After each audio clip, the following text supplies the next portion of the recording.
এই ভাই, এটার নাম কি? গোপাল ভোগ। আমরা এখন গাংনী শহরের মধ্যে ঢুকছি।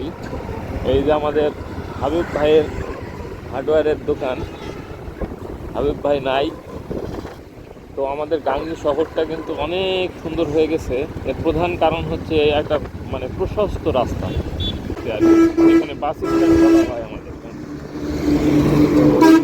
স্ট্যান্ডের কাজ এখনো কমপ্লিট হয়নি, আশা করি কিছুদিনের মধ্যেই এই কাজগুলো কমপ্লিট হয়ে যাবে এবং গাংনী শহরকে আরও সুন্দর করে তুলবে। আমাদের গাংনীর হাট, আজকে মঙ্গলবার আর শনিবার আমরা নর্মালি হাটই বলি। গাংনীর হাট, যেখানে সবজি, বিশেষ করে সবজি বেশি পাওয়া যায়। আপনার অন্য কিছু, চলো চলো চলো, অন্য কিছু তো নর্মালি সব দিনই পাওয়া যায়, কিন্তু সবজিগুলো বেশি পাওয়া যায় এখানে। গ্রাম অঞ্চলে হাটের প্রচলন কিন্তু অনেক বেশি, কিন্তু শহরের দিকে হাট নাই। প্রতিদিনই সেখানে সবজি পাওয়া যায়, আপনি বাসার নিচেই সব কিছু পাবেন। কিন্তু গ্রাম অঞ্চলে ছোট শহরগুলোতে এখন পর্যন্ত এই হাটের প্রচলন আছে। প্রচণ্ড ভিড়, তো এই হাটটা থেকে বের হতে আমাদের অনেক সময় লাগছে। তো হাট থেকে বের হয়েই ভাবলাম যে কিছু না কিছু খাই।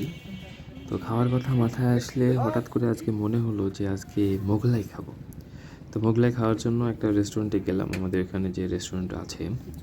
তো সেই রেস্টুরেন্টে যেয়ে দেখি এত পরিমাণ ভিড়, একজন মানুষ বসা যাবে।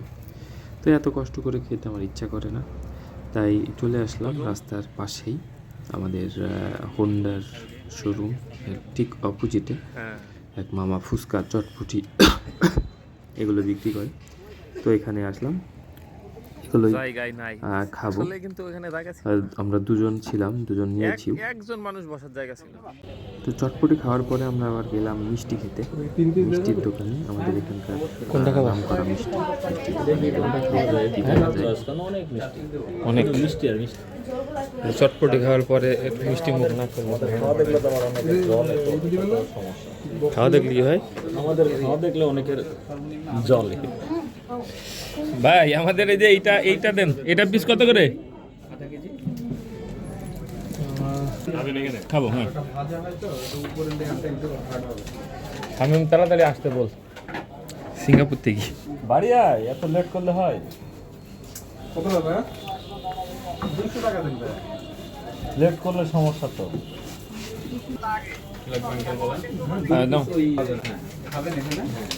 এই ভাই, এটার নাম কি?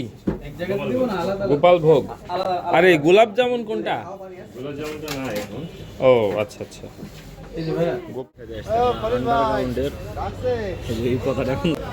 তো আমরা এখন কোয়েল পাখির ডিম খাচ্ছি। আপনারা দেখেন, খেতে পারবো? কয়টা খেতে পারবেন? দুটো তো পারবই। দুটো